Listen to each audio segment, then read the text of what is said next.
Attends, apparemment, je pense qu'on est connecté. Je pense que c'est parti. Au c'est bon. Basics, on est connecté. Je pense que c'est bon, c'est direct. Au Basics. C'est ok. Vous êtes là Vous êtes là ou pas Eh, vous avez vu le décor? Attends, attends, pose. non, Ah, mais non, ça fait à non, l'envers. regarde, Ah non. regarde, même avec le Ah. trophée, Ah non, avec le trophée, là. derrière. Parce Ouais. qu'on est au Tennis Event Masters, au TC Plaisir. Un truc de malade. Vous avez de tout, du tennis, du blind tennis. Qu'est-ce que t'as fait? Tennis en fauteuil, t'as fait quoi? Des doubles, super ambiance. Ouais, des ambiances de club comme on les aime. Hein, les ambiances comme avant, quoi. Les petits trucs sympas. Et je crois qu'il va en faire un à Marrakech, je Il y en crois. a déjà eu un à Marrakech il y a quelques mois, au mois de mars. Ouais. Et il y en a un de nouveau à Marrakech en octobre. Ouais, c'est monsieur Doupla qui fait ça. Et je peux vous dire que c'est d'enfer. Parce que, au Basics, ça a gagné le trophée qui est là. Vous voyez ça? Le truc là. Ah ben j'étais venu pour gagner, pas en simple. Parce que je savais que je voulais pas, mais en double. Mais en simple, j'avais un bon partenaire. Il est nul en simple. Yannis, salut, hello les copains. Bon, allez, on y va. On est quoi? Une semaine. Allez, une semaine du début de WIM. Ok, ça y est, on est en Mais plein. ça tremble. Alors, on commence par quoi? Bah, Federer ou Roger. Cilic? Roger. Non, Roger. Ouais. Vous avez vu Roger? Attends, coucou vous deux. Bon, Maurice, on en parle. Ouais, on va le faire. Coupe Davis, on se dit qu'on se garde ça vers la fin. On se dit les 10 dernières minutes, on se fait la Coupe Davis. Coucou Annie. Parce que ça va être sympa. Salut Annie, Baptiste, salut. Roger et Uniqlo. Alors, effectivement, ça je fais la parenthèse parce qu'on est parti sur Federer. Ouais. Logiquement, son contrat avec Nike devrait s'arrêter puisqu'il a voulu négocier un contrat à vie avec Nike tout en continuant à utiliser sa marque RF. Et là, Nike n'est pas d'accord. Et il ne donnerait pas suffisamment de pépettes. Des pépettes. Donc apparemment... Surtout qu'il est dans le besoin. Et ouais. Faut pas oublier que Roger est vraiment dans le besoin. Mirka, elle peut plus s'habiller, Mirka. Elle a plus de sous dans cette famille. Donc normalement, Uniqlo devrait apparaître. Et ça va faire bizarre, quoi. Federer avec Uniqlo. Enfin bon. Moi, je trouve ça. Alors, je te donne juste mon avis. Je Allez. trouve ça quand même dommage. Il a été en Nike toute sa vie. Tout le temps. Il va pas tarder à arrêter sa carrière. Rien que pour ça, ne pas jouer sur l'aspect du pognon à quelques années de l'arrêt de sa carrière, quoi. Je trouve ça un peu. Voilà. Oui, non, mais attends, ça pourrait être classe aussi, il y a problème aussi. Apparemment, il y a tirage de corde des deux côtés. Quoi, Oui, tu vois. mais bon. On essaye de À ça un moment, coûte pas tu trop peux cher. lâcher du lest. Tu vois, bon. Mais Bref. c'est pas facile, hein. C'est pas Ah bah, en facile. Suisse, c'est pas facile. La vie suisse coûte très cher. tu Très sais. très cher là-bas. Hein. Ça coûte la peau des fesses. Hein. Vous vous rendez pas compte. Donc bon, le Roger Décevant. a perdu. Décevant. Et j'ai presque envie de vous dire que, ok, d'accord, il gagne Stuttgart la semaine dernière. Bon, très bien, il fait son petit tournoi. C'est bien, hein, c'est solide, c'est Il aurait costaud. peut-être pu perdre déjà sur Kyrgios. Il aurait pu perdre contre Kyrgios, mais il s'en sort. Et puis là, il nous fait la semaine un peu bizarre. Bah, cela dit, moi j'ai envie de te dire, il aurait déjà dû perdre sur Benoît Paire. Ouais. Déjà. Deux Ça aurait- balles de match sauvées dans le tie-break dont du troisième. une où il a un peu de réussite parce que le retour retombe dans le gazon un peu abîmé, donc Benoît se rate. Ah bah il avait Mais- la chatte à Deschamps sur la première balle de match. Un truc de dingue. mais pour le coup, Benoît a fait un vraiment bon match. Et malheureusement, dans ces moments très chauds, importants sur un joueur de la qualité de Federer, c'est là où on voit les carences un peu techniques de Benoît, c'est le côté coup droit. Sur les 3 derniers points, il rate 3 coups droits. 3 Un slices, grand classique. 3 slices de Roger Federer, 3 coups droits ratés de Je vous Benoît. vois, vous êtes tous là. Roger m'inquiète, très déçu par son niveau de jeu sur l'ensemble des 2 semaines. Alors justement, Ouais. si on rentre dans le détail du Roger qu'on a pu voir jouer, Alors moi j'ai trouvé qu'il sert, par contre il sert très bien. service nickel. Nickel. Mais alors, par contre, c'est sur les jeux de retour. Il y a deux choses. La première, c'est que je le trouve pas très agressif. Alors qu'en temps normal, il est vraiment agressif. Il vient prendre la balle très tôt et il frappe très fort avec son revers, ce qui nous avait habitués sur les derniers temps.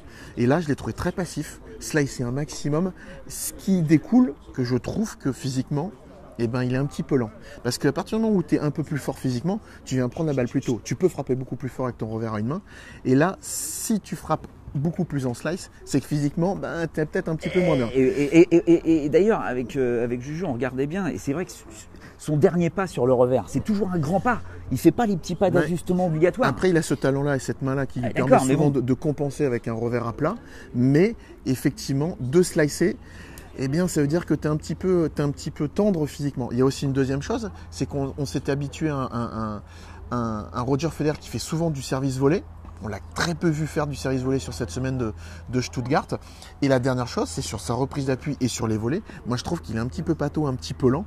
Donc, je pense qu'il manque un peu de jus. Mais peut-être qu'on arrive aussi à un moment où Federer, 2 semaines de suite, est-ce que c'est pas trop pour lui avant un Est-ce grand qu'il chelem y a Mimi, là, Ferjala, qui dit Roger gagne un tournoi après 3 mois d'absence, mais il faudrait qu'il tremble parce qu'il perd un match, relax. Oui, il n'y a pas que nous qui faisons ce constat. Lui, il le fait également. C'est-à-dire qu'il l'a dit, là, il lui reste une semaine avant Wimbledon, il ne va pas jouer. Il va s'entraîner comme un malade parce qu'il sait qu'il y a vraiment des petits problèmes, plein de petits problèmes. Alors sur des tournois comme Stuttgart ou Halle qui connaît par cœur, et encore le gazon de Halle, sur la fin de semaine, c'est un peu compliqué. C'est pas du gazon, c'est des mottes, il y a des taupes là-dedans, c'est pas possible. Enfin, c'est n'importe quoi. Le Gary Weber, celui-là, il a autant de fric que le Federer, il n'arrive même pas à nous faire un cours en gazon. C'est quand même dingue. Enfin, toujours est-il que Federer va travailler parce qu'il y a plein de petits problèmes. Ouais, moi je trouve qu'il est un peu lent, moins agressif qu'en temps normal. Et voilà, alors ça peut passer. Il joue pas forcément excessivement bien, mais jusqu'à un certain niveau, ça passe un peu. Mais là, il a joué un très très bon Coric, parce qu'on parle de Roger, mais il faut souligner un très très bon Coric. Moi, je l'ai déjà dit, je suis pas un fan de son style de jeu, mais je l'ai trouvé agressif, venant même enchaîner des services volés, ce qu'il fait très très peu souvent. Et voilà, j'ai apprécié la semaine de Coric. Qu'on n'attendait pas du tout. Hein. Il avait gagné 2 matchs sur gazon depuis le début de sa carrière. Parce que je regarde, et donc le Coric, 21 ans, je vous rappelle mes petits NX, c'est-à-dire que c'est le même âge que Alexander Zverev dans cette génération-là. Et il est 21e maintenant avec cette victoire, son premier 500, 21e mondial. Il a toujours dit qu'il voulait être numéro 1 et vu ce qu'il a montré, je vous rappelle qu'il avait failli taper déjà Federer à Miami dans un match qui était il aurait dû gagner high level. Et là, poum, il tape Federer sur gazon. Sachant que, mine de rien, en plus, le dernier jeu, il le brade, Roger. Federer, il fait n'importe quoi. Il balance un petit peu le dernier jeu. Mais bon. Parce que je vous rappelle quand même que le Coric, là, à Stuttgart, se tape Zverev, Alex. Enfin, je vous avouerai que Misha, c'est pas mal aussi, sur gazon. Basilashvili, tu sais jamais ce qu'il va faire, celui-là. Sepi, bon, pourquoi pas. Bautista Agut, abandon au bout de 5 jeux, un truc comme ça. Bon, tu te dis, pas de repère, Federer va gérer ça tranquille, père pédard. Bah non. Alors, je voudrais répondre à Manon Petitpas qui nous fait une question. Les progrès de Coric sur gazon. Mais je pense que ces progrès viennent aussi du fait que le gazon ait été ralenti. Parce qu'on se rend compte de plus en plus que, mine de rien, on prend aussi l'exemple de Koudla, qui fait lui quasiment que ses résultats sur gazon. C'est pas un serveur, il fait pas 2 mètres, il fait pas du service volé, retour volé, mais il a son jeu qui se passe vraiment bien sur gazon. Et je trouve que voilà, maintenant le fait que le gazon soit ralenti, effectivement des joueurs un peu comme Coric, qui sont un peu plus sur la filière de jeu de terre battue, s'en sortent très bien aussi sur gazon. Jean-Paul Dréau, Rafa tête de série combien à Wim? Alors, je vous rappelle que là, Rafa redevient numéro 1 mondial. Quand même le gros bordel entre les deux là. Donc Rafa redevient numéro 1 mondial. Est-ce que Rafa sera tête de série numéro 1 à Wimbledon? Je pense pas. Non, le monde en doute, on vous le dit tout de suite, c'est Federer. Parce que de toute façon, c'est les résultats de l'année passée, donc 3e tour. Sur les 2 dernières années, je crois. Oui. Mais bon, l'année passée, il fait 3e tour sur Muller, 15-13 au 5e. Et cette année, il n'a pas joué sur gazon. Donc automatiquement, il sera tête de série 2. Donc Roger, tête de série numéro 1. Après, j'en ai vu qui me disent, ouais, vous inquiétez pas, il sera en mode grand chelem, le Roger, il va se trimballer, tout ça. Je sais pas si vous avez vu l'autre finale. La finale du Queens.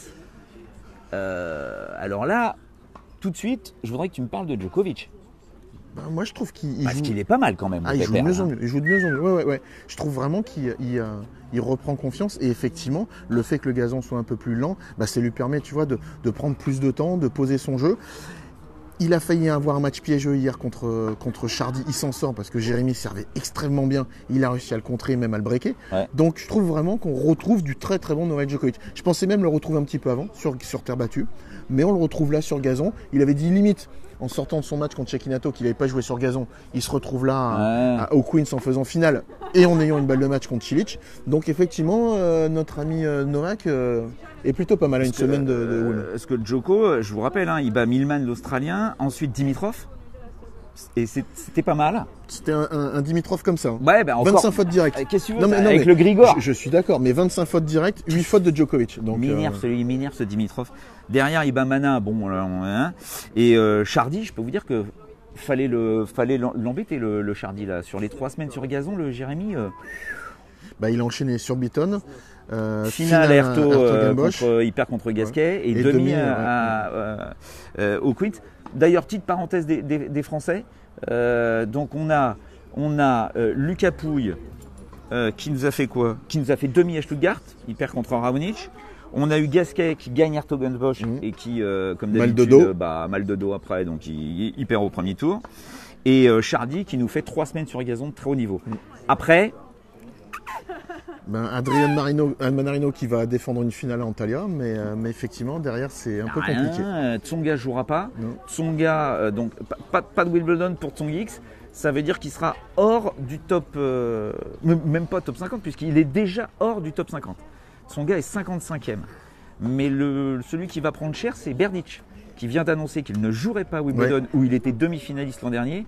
Donc lui, c'est sûr et certain, après Wim, il sera sorti du top 50. Il y en a aussi qui a pris une petite claque cette semaine, si on veut qu'on regarde le classement, c'est Feliciano Lopez, qui lui avait fait vainqueur au Queens, qui est là, lundi, sera 70 mondial. Ouais. Ah bah, c'est les vieux. C'est fini les vieux. Et tiens, tu parlais aussi des Français. Petite mauvaise note, je trouve quand même de Mahut et Herbert au Queens, qui ont quand même perdu sur Kyrgios et Hewitt, ce que je trouve un petit peu dommage. Ça fait un peu moyen après une belle victoire à Roland en double. Mais bon. Il peut y avoir des bons premiers tours à Wimbledon. Ah bah ouais, encore une fois, hein, on va se retrouver avec des joueurs un peu bizarres qui traînent dans le coin. Est-ce que Murray va jouer ? On ne sait pas. Murray qui va se taper Wawrinka au premier tour là. Ouais, à Eastbourne. Wawrinka. Moi, je t'avoue que. Raonic, est-ce qu'il va jouer Raonic ? Il a abandonné, il a déclaré forfait pour problème d'épaule. Alors, est-ce qu'il va pouvoir jouer Wim ? On ne sait pas. Mais je t'avoue que moi, Murray m'inquiète un peu. Hein. Je suis désolé, mais je trouve pas qu'il soit. Pour avoir commenté le match contre Kyrgios, début, ça a été pas mal. Je parle du déplacement, je te parle pas de sa façon de jouer, de sentir la balle. Mais puis au fur et à mesure du match, de plus en plus en boitant, moi, je suis pas sûr que physiquement, il soit vraiment revenu à son meilleur niveau. Faut voir, ouais, parce que alors, le match contre Kyrgios, faut arrêter. Hein. Il y en a plein qui étaient là. Match exhibe. Non mais ce qui était super marrant, c'est que il a fait 2 coups entre les jambes sur les réseaux sociaux. Mais par contre pendant 3 heures, moi c'était d'un ennui, mais parce qu'il fait n'importe quoi. Non mais Kyrgios apparemment il a envie de jouer quand il joue Federer. Après, ça l'intéresse pas. Non mais Kyrgios, tu sais, il me fait penser à un jeune cadet ou junior qui est très talentueux, mais qui ne sait pas s'il a envie de jouer au tennis ou s'il a envie de faire autre chose. Ouais, comme moi. Et puis voilà, j'étais comme ça. Et non mais le problème, moi ce qui m'embête, c'est que Hewitt est avec lui. Quand tu connaissais la rigueur qu'Hewitt peut avoir. Mais c'est pour ça qu'ils ont foutu Leighton derrière lui. De quoi il parle avec Hewitt ? Tu peux me dire ? Je sais pas, parce que apparemment il l'écoute. Ouais, mais Hewitt, tu peux pas lui parler de tennis à Kyrgios, c'est mental, c'est pas une question de tennis. Bien sûr. C'est pour ça qu'ils lui ont mis Hewitt dans les pattes. Ils lui ont mis, à mon avis, c'est bon. Ça amène pas grand chose. Attends, j'ai vu un truc. Il y a quelqu'un qui disait que Federer avait l'air très triste. Vous en pensez ? Nerveux et triste. Ouais, il était nerveux et triste et tout ça. Je sais pas moi.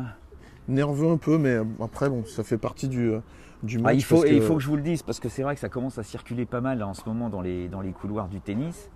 Qu'apparemment, attention, hein, on prend ça avec des pincettes, hein, mais apparemment. Non, venant de toi, c'est sûr. non, mais voilà. C'est une valeur sûre. Non, mais ça parle beaucoup et apparemment, Federer, après Wimbledon, là, après ce Wimbledon, pas sûr qu'il continue. Voilà. Ça dépend s'il va gagner ou pas. Même, pas sûr qu'il continue. Donc on va regarder bien Federer parce que peut-être qu'on va pas le revoir. Peut-être qu'on le reverra en Coupe Davis. On en parle ou pas ? En tant que capitaine ? Ouais. Kyrgios, il est trop occupé à faire des choses obscènes avec sa bouteille. Ouais, il s'est pris 15 000 $ d'amende. Qu'est-ce que vous voulez faire avec des mecs comme ça ? Oui, mais paradoxalement, tu dis ça. Mais tu mets Kyrgios sur un central, il t'amène 15 000 personnes. Oui, mais parce que il faut se rendre compte que là maintenant autour des cours de tennis, c'est pas des supporters qu'on a, en fait c'est des gens qui viennent voir un spectacle. Donc vous avez, je vous rappelle que là après Roland Garros, la conférence de presse d'après Roland Garros, avec Bernard Giudicelli, Guy Forget et tout ça, il disait voilà, les stades étaient pleins quand les stars étaient là, comme Nadal et mon fils. Mon fils ? Comment ça, mon fils ? C'est une blague ou quoi ? Et en fait, tu te rends compte que les gens veulent voir des monstres sacrés, soit des mecs qui vont foutre le bordel sur le court. Moi, je me mets dans les deux positions. Position de consultant tennis, effectivement, du spectacle, tu as envie de voir des beaux points, tu as envie de voir du show. Mais je me mets aussi en tant qu'enseignant. Moi, ça me rend dingue. Non, mais ça me rend dingue quand j'ai des petits jeunes que j'entraîne qui me disent moi, je vais faire des coups entre les jambes contre Kyrgios. Tu essayes de leur imprimer, tu vois, des valeurs. une rigueur surtout, Ouais. et l'autre il vient tout fausser. Mais qu'est-ce qu'ils ont envie de voir? C'est jouer Kyrgios, c'est faire des amortis rétro comme Benoît Paire, et c'est pas la rigueur par exemple d'un Coric qui fait pas lever les foules. Donc Non. c'est ça le problème. Attends, j'ai vu un truc. Le joueur, Raphaël Dabadi, le joueur le plus dangereux non tête de série à Wimbledon. Bah, Tsitsipas, il sera tête de ah série oui, ouais. Ouais, il doit être dans les 30 là Il maintenant. va peut-être être. Non tête de série. Bah, t'as Murray, mine de rien, 150 mondial. T'as Wawrinka qui sera 250, ils vont pas être tête de série. Hein. Donc ils peuvent faire aussi un trou dans le tableau. Hein. Ouais, mais ils peuvent se taper un Nadal au premier tour. Hein. Bah, je suis d'accord, mais bon. Nadal tape, hein. Nadal tape comme un taré sur gazon. Il est tellement d'accord. Hein. Ouais, il s'entraîne comme un ouf. Il y a. Alors tu vois, par contre, je vais être curieux. Et qui vous mettriez en favori sur Wii? Parce que moi j'ai un nom qui sort du lot. Hein. Je vous le dis tout de suite. Hein. J'ai un Qui? nom. Ah bah moi Silic. Ouais. Ah oui. Parce que le gars, ok, il s'est fait une Lionel Messi l'année dernière en finale de Wimbledon. Je sais pas si vous vous souvenez. Là. Il a pleuré sur la jeune, il n'y arrivait pas. Il était blessé en plus. Ouais, il une était ampoule. blessé, arrête, tu parles, il s'est complètement noyé dans son stress absolu, ouais. C'est vrai que toi, quand t'as fait finale à Wim, t'étais bien. Hein. Moi, j'étais super bien, j'étais J'en doute détendu. pas. Moi, j'étais très à l'aise quand j'ai fait finale à Wim. Et donc après, il fait finale à l'Open d'Australie. Là, il gère quand même ce tournoi du Queens je l'ai trouvé, patron. Voilà, en patron. Alors après, son premier set est pourri hein, contre Djokovic. Il sert 36% de première balle, ce qui est dramatique pour lui. Je me suis dit, si jamais il se prend 2 sets dans la vue et qu'il perd cette finale, alors je l'aurais tout de suite enlevé des favoris. Mais il a réussi à inverser la tendance. Il sauve une balle de match à 7-5-5-4. Silic sauve une balle de match à 7-5-5-4 sur un ace. Il aligne. Attends, il est mené 4-1. Il aligne 6 points d'affilée dans le tie-break pour gagner le deuxième set. Et c'est lui qui fait le break Non, mais décisif je dans le pense troisième. que- Donc Silic, moi, tu le mets ou Moi, pas au minimum demi-finale. Ouais. Non, parce qu'après, ça dépend un peu du tableau. Faut pas Ah, le tableau. Tu vois, Non. non. On Par contre, en refera une avec le tableau. Tu sais où je suis très curieux, moi, c'est de voir Rafa. Rafa, bien sûr. Parce Rafa. qu'il n'aura pas joué sur gazon.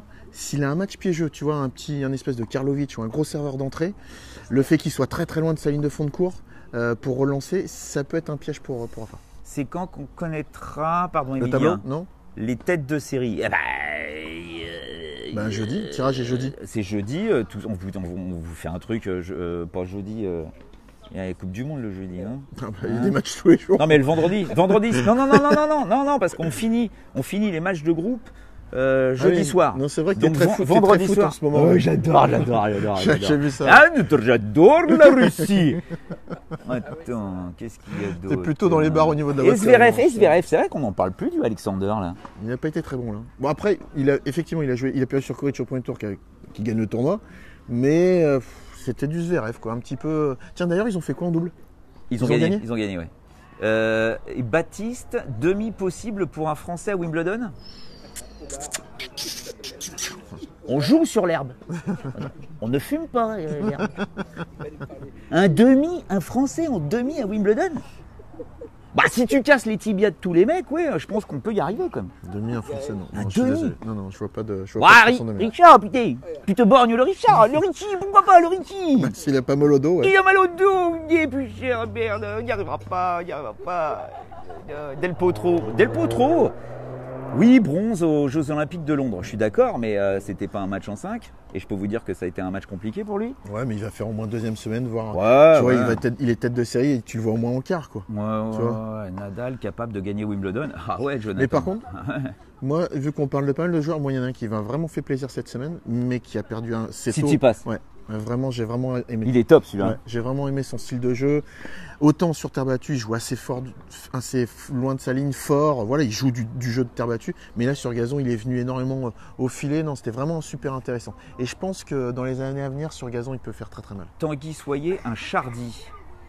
Ben Chardy, oui, pourquoi pas. Il peut, bien sûr qu'il peut aller en huitième, pourquoi pas. Mais après, il bloque quoi. Il bloque parce qu'il n'y a pas de plan B, il n'y a pas de variation. Les mecs le connaissent par cœur. À partir du moment où son service s'enraye un tout petit peu derrière, il n'y a pas de. Qu'est-ce qu'il peut faire, tu vois? Il slice un maximum côté revers, il frappe très fort avec son coup droit, mais son service c'est son arme premier. Ou alors il nous fait une Nadal à l'US Open quand il avait gagné l'US grâce à son service. Bon bah voilà, là, le mec il sert que des aces comme Goran Ivanisevic, voilà, boum boum boum. Mais bon, je vous rappelle que le gazon n'est plus le gazon d'avant. Ça n'a plus rien à voir, quoi. Ivanisevic aujourd'hui ne gagnerait pas Wimbledon, c'est sûr et certain. Ça, il ferait il ferait pas 212 aces. Hein. Ah non, ça m'étonne. C'est impossible ça. Perd, c'est vrai que Benoît perd en quart de finale. Bah, il a fait 8e l'année passée, hein. Mine de rien. Ouais. Pour quelqu'un qui aimait pas le gazon il y a 2 ans. Ben oui, mais avec lui, tu sais jamais, quoi. C'est pour ça que je dis qu'il faut attendre une fois de plus quand même le tirage au sort. Ouais, arrête. Bon, on a fait ça. Ah, vous avez entendu les nouveaux Capitana, Coupe Davis et Fed Cup. Bon. Alors, avec OBZX, ça nous embête un peu. Parce qu'on trouve que c'est quand même très prématuré tout ça. C'est-à-dire que on ne sait pas ce qui va se passer. Moi, il y a 2 choses. 1, on ne connaît pas le règlement de l'année prochaine, pardon. Oui. Ça fait quand même, c'est un peu bizarre. 2. Et puis imaginons, de toute façon, on part sur une réforme. Hein. Oui.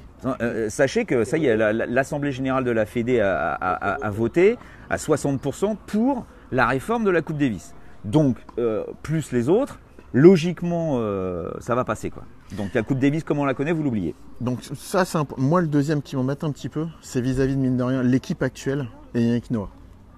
Parce que pour moi, je trouve qu'il faut attendre que l'équipe aille au bout, qu'elle perde en demi ou qu'elle aille en finale et qu'elle gagne une fois de plus la Coupe Davis, et après annoncer le capitaine. Je trouve que j'aime pas cette façon d'annoncer les capitaines avant qu'une équipe soit encore en course. Tu vois, je trouve que c'est pas un manque de respect, mais c'est pas très classe.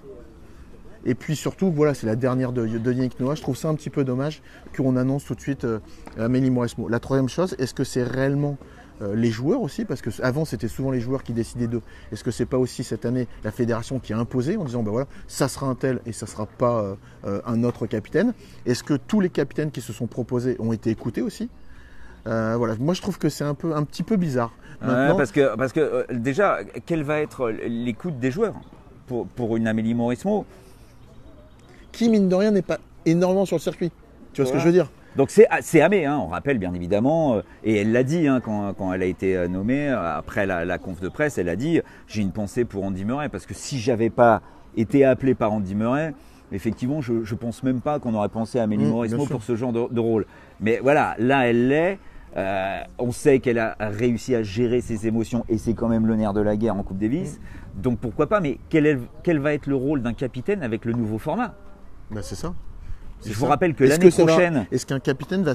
Parce que si on parle du format, ça se trouve peut-être 2 simples et un double. Est-ce que réellement le capitaine a une importance si importante pour 2 matchs et un double? Surtout que je vous rappelle que l'année prochaine, donc le premier tour, la France ne jouera pas les premiers tours. La France, comme les autres demi-finalistes, seront qualifiés d'office pour la phase finale, qui aura lieu donc après le Masters. On ne sait pas trop quand. Il y a 4 villes, il y a Lille, il y a encore Lille, il y a Madrid, il y a un truc en Turquie, je crois, il y a Istanbul, je crois, et je sais plus où, ça reste en Europe. Hein. Mais bon, et Julien Beneteau, encore une fois, je trouve ça un peu prématuré, quoi, tu vois. Bah, il est joueur, quoi. Il est joueur. Ouais.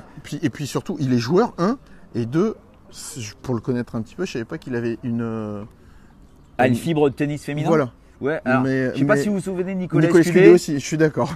C'est quand même 2 mecs qui se retrouvent capitaine de Fed Cup. Tu te dis, mais bon, en fait, on savait pas trop comment faire, on va vous foutre capitaine de Fed Cup, ça va aller. Alors sachez que Caro Garcia, on oublie tout de suite. Hein. Il n'y aura pas de Caro Garcia en équipe de Fed Cup. Parce qu'il n'y a plus aucun contact avec elle.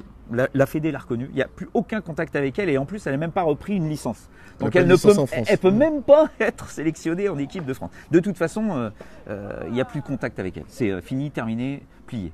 Qu'est-ce qu'il y a? Et Beneteau, quelle est son expérience? Après, moi, c'est ce que cacahuètes, pistaches, rien. Après, il y a une balance. C'est quelle est l'importance réelle d'un capitaine maintenant dans une équipe? Est-ce que l'importance, tu vois, de la gestion humaine, le management aussi de l'équipe est important? Parce que si tu mets un Julien Beneteau qui n'a jamais géré personne, non. Tu vois ce que je veux dire? Qu'est-ce qu'il va, tu vois, qu'est-ce qu'il va faire avant? Ou alors, qu'est-ce qu'il va leur dire? Ou alors ça sert à rien, tu vois? Ou alors c'est juste sur la chaise. Alors après, un plan supplémentaire. Parce que ici ils ont le rôle olympique là, tu sais, d'accompagnant olympique ou je sais pas quoi. Parce que je vous rappelle que les derniers Jeux Olympiques, ça avait été la bérésina totale. Il n'y avait pas eu un capitaine. Tu vois, ils n'étaient pas venus. aberrant, quoi. C'est les Jeux Olympiques, c'est une équipe de France et les capitaines de Coupe Davis et de FA Cup n'étaient pas là. Truc aberrant, quoi.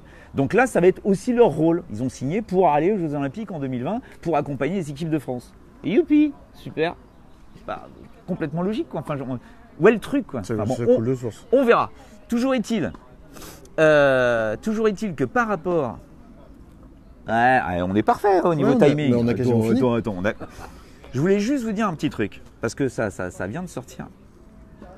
Donc, on rappelle que Cosmos, donc le groupe avec Piqué, là, ont proposé 3 milliards sur 25 ans, hein, d'accord, pour le nouveau format de la Coupe Davis, d'accord. Ça, c'est quasiment acté. Entériné, on devra avoir ça.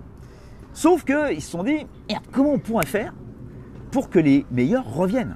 Parce que même s'ils organisent un truc à droite à gauche, c'est pas sûr qu'ils soient présents. Alors, on va leur donner des points ATP. C'est un moment, il y avait des points ATP. C'était bien les points ATP. Bon, ils les ont supprimés. Et là, on va les faire revenir. Et comment on fait? Mais comment on va faire pour regarder? Donc, là, c'est bien simple. Cosmos, le groupe de Piqué, va filer 5 millions par an à l'ATP. Comme ça, vous êtes gentil, vous êtes calme, vous foutez pas le bordel. Nous, on continue notre petite Coupe Davis dans notre coin. Et voilà, on vous file 5 millions tous les ans pour nous allouer des points ATP. Mais on marche sur la tête, quoi. Enfin, ça devient n'importe quoi. C'est du sport business. C'est que du fric, quoi. Bah oui. Donc, il y a ça. Parce que je vous rappelle qu'à un moment, l'ATP voulait remettre au goût du jour la Coupe du Monde des Nations début janvier. Donc c'était genre, il y avait quoi, 5 semaines d'écart entre la phase finale de la nouvelle Coupe Davis avec cette World Team Cup des Nations. Et donc là, Kermode, le président de l'ATP, et Agerty, le président de la Fédération internationale de tennis, se sont dit, bon là, Pépère, écoute, ça va être le bordel, arrangeons-nous entre nous. Alors donc, toi, tu laisses tomber l'ATP là avec ta Coupe du Monde des Nations, et puis en même temps, on vous file 5 millions par an, vous nous donnez des points ATP, tout le monde est content et tout le monde est content. Bah, sauf qu'il y a Nasser El Khelaifi. Il est pas content. Mais en fait, il a pas assez de boulot au PSG, il s'est dit, tiens, je vais me mettre autre chose. Il s'emmerde au PSG de Nasser. Alors, comme en plus, il est président de la Fédération asiatique de tennis. De Qatari. Président qatarienne de la Fédération qatarienne de tennis. Directeur du tournoi de Doha.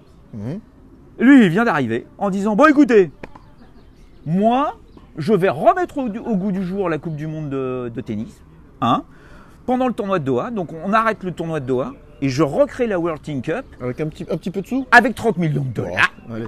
Je mets 30 millions dans la besace. Comme ça, je fous la merde.